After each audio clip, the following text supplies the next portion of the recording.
काफी काम कर रहे हैं और इनके अनेक पहलुओं का अध्ययन करते हुए आम नागरिकों के जीवन में जो बदलाव आया है पिछले 8-10 वर्षों में हिंदुस्तान के अंदर, उस संबंध में एक नया दृष्टिकोण समाज के सामने इन शोधकर्ताओं ने रखा है।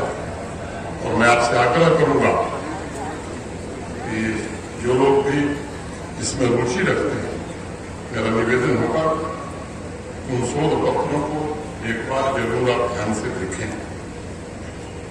अनेक रिसर्च शोध में ये निष्कर्ष आया है कि आज भारत के संपूर्ण समाज में एक नई सोच का जन्म हुआ और आजादी के लगभग 7 दशक बाद समाज से भय, भ्रष्टाचार, भेदभाव और भूख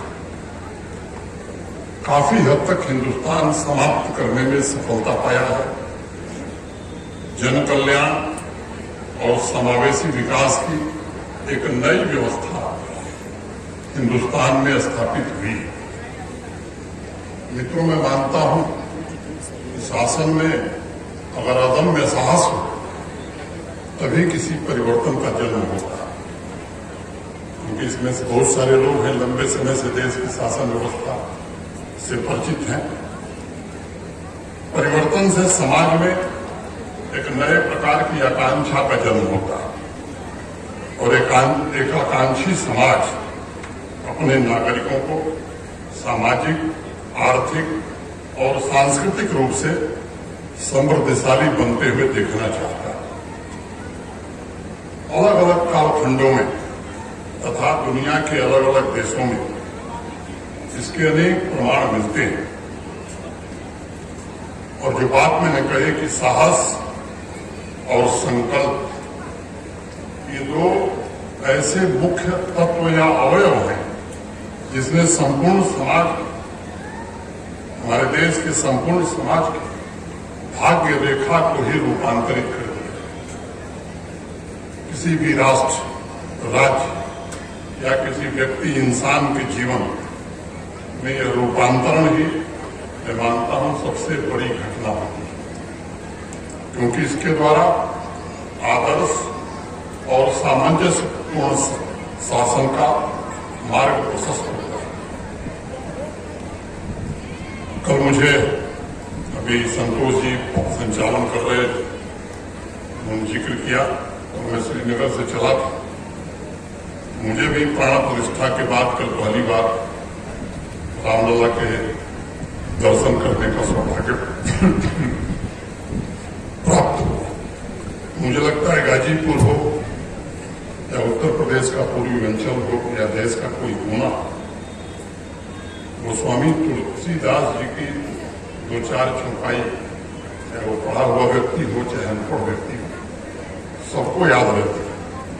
और राम राज्य का सार प्रस्तुत करते हुए गोस्वामी तुलसीदास जी ने जो रामचरितमानस में कहा, वहीं से मैं बात शुरू कर रखूंगा।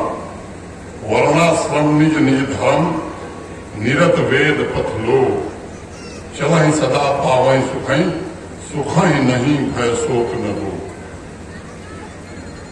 यानी ऐसा शासन जो समाज से भेदभाव समाप्त कर दे, पूरे समाज के सभी वर्गों को समान अवसर प्रदान करे, जो विकास उन्मुख भी हो, भयमुक्त भी हो, समृद्ध भी हो और स्वस्थ भी हो।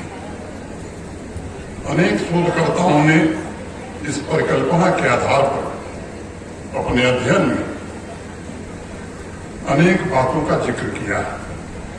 कुछ बातों का मैं जिक्र करना चाहूंगा, खासतौर से पिछले 10 वर्षों में हमारे देश में जो बदलाव हुआ है। एक सबसे बड़ी बात मैं आपसे कहना चाहता हूं, पिछले 10 वर्षों में 25 करोड़ लोग जो गरीबी रेखा के नीचे अपना जीवन यापन करते थे, आज वो मध्यम वर्गीय जीवन जी रहे हैं। 25 करोड़ लोग गरीबी रेखा के बाहर रह रहे हैं। अब ये कहने में मुझे 1 मिनट भी नहीं लगा, लेकिन अगर दूसरे शब्द में मैं कहूं, यूरोप के सारे देश, जर्मनी, इटली सब मिला दीजिए, इनकी जितनी आबादी है उतनी आबादी को हिंदुस्तान ने 10 वर्षों में गरीबी रेखा के बाहर करने में सफलता पाई है। ये कोई सामान्य उपलब्धि नहीं। वंचित वर्ग, खासतौर से हमारे जो गरीब भाई बहन हैं, कि करोड़ों युवा तथा विशेष रूप से महिलाएं, नारियों के जीवन में एक बहुत बड़ा परिवर्तन आया। अधिकतर शोधकर्ताओं का मानना है कि 7 दशक से 70 वर्षों से सामाजिक न्याय का इंतजार कर रहे अनेक वंचित समुदायों में नए आत्मविश्वास का जन्म हुआ है। राममूर्ति भाई ठीक कह रहे हैं ना कि बसपोर समाज के अध्यक्ष हैं, देखिए सामने खड़े हैं, जिसने भारतवर्ष की एक बड़ी आबादी के जीवन में युगांतकारी परिवर्तन किया। अनेक शोधकर्ता ये भी कह रहे हैं कि वैश्विक प्लेटफॉर्म पर हमारे देश का कर पहले की तुलना में बहुत ज्यादा बढ़ा।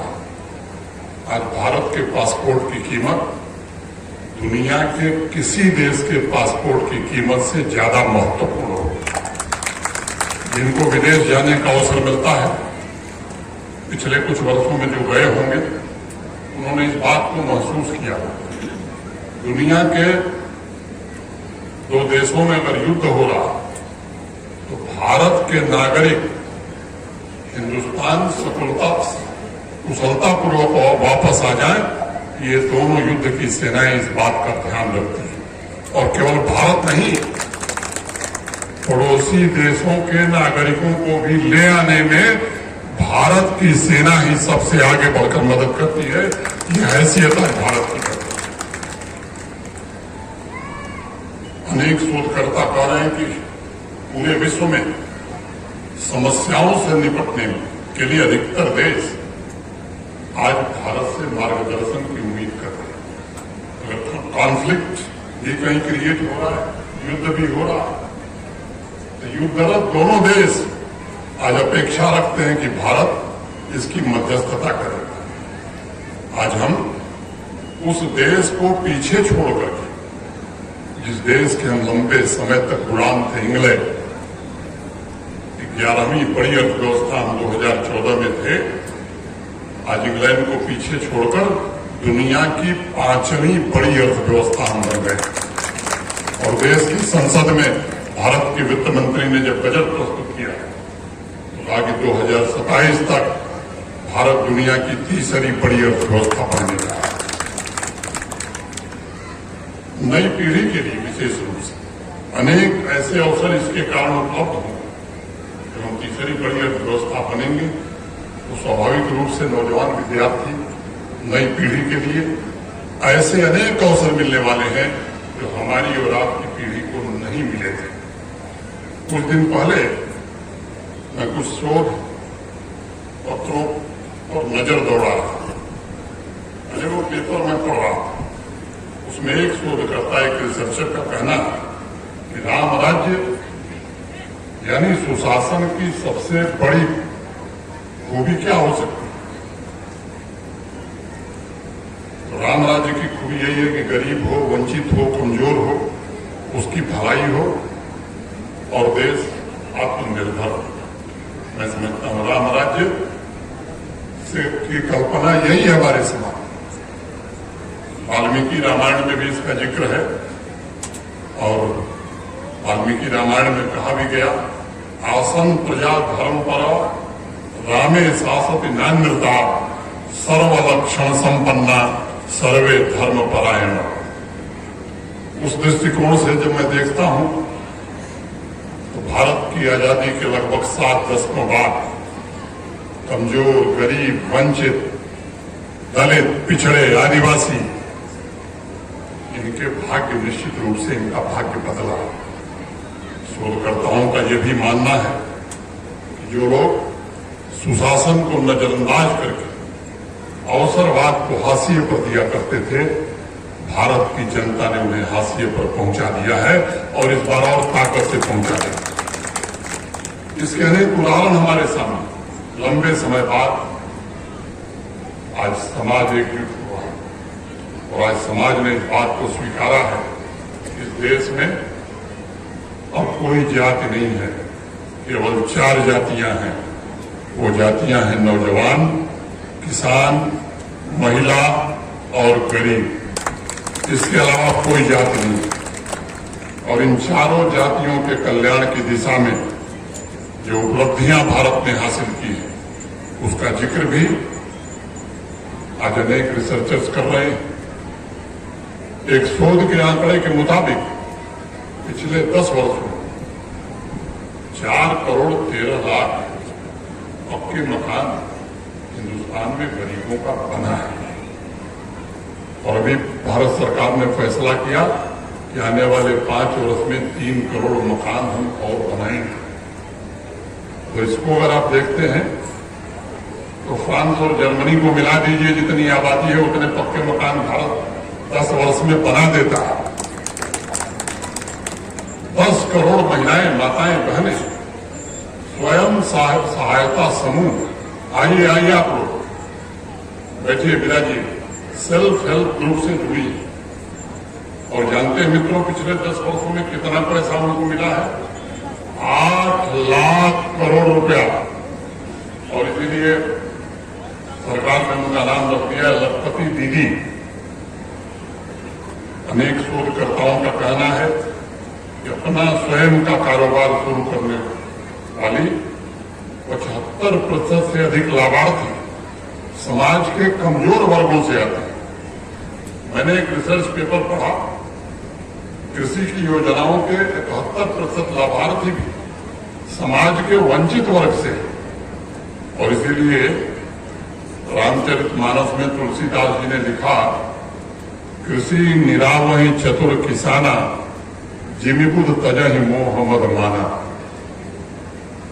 अब आज खेतों में वो उन्नतशील भाव जो गोस्वामी तुलसीदास ने रामचरितमानस में लिखा था, वो दिखाई पड़ रहा है। आज सरकार की नीतियों में सर्वोच्च प्राथमिकता में किसान हो गया। अगर देश में बड़े कारोबार की मैं बात करूं तो 51% कारोबार करने वाले जो लोग हैं वो गरीब और वंचित लोग। 50 करोड़ से ज्यादा हिंदुस्तान के लोगों ने पिछले 10 वर्षों में सरकार के कारण बैंकिंग सेवाओं से जुड़े हैं, जिन्होंने कभी बैंक का दरवाजा नहीं देखा। और जानते हैं, जब वो, मुझे याद है, आप में से अनेक लोगों को याद है, जब ये जनधन के खाते खुले थे, कई लोग हंसी उड़ाते थे। ये 10 वर्षों में उन खातों में कितना पैसा है? 34 लाख करोड़ रुपया। जिन्होंने पहली बार खाता खोला, ऐसे 50 करोड़ लोगों के खाते में 34 लाख करोड़ रुपया है। अनेक लोगों ने इस बात का जिक्र किया कि सुशासन यानी राम राज्य में आम जन के स्वास्थ्य की भी चिंता की जाए। स्वस्थ समाज, स्वस्थ राष्ट्र के निर्माण में सबसे बड़ी भूमिका निभाता है। और आज जन आरोग्य योजना, जिसमें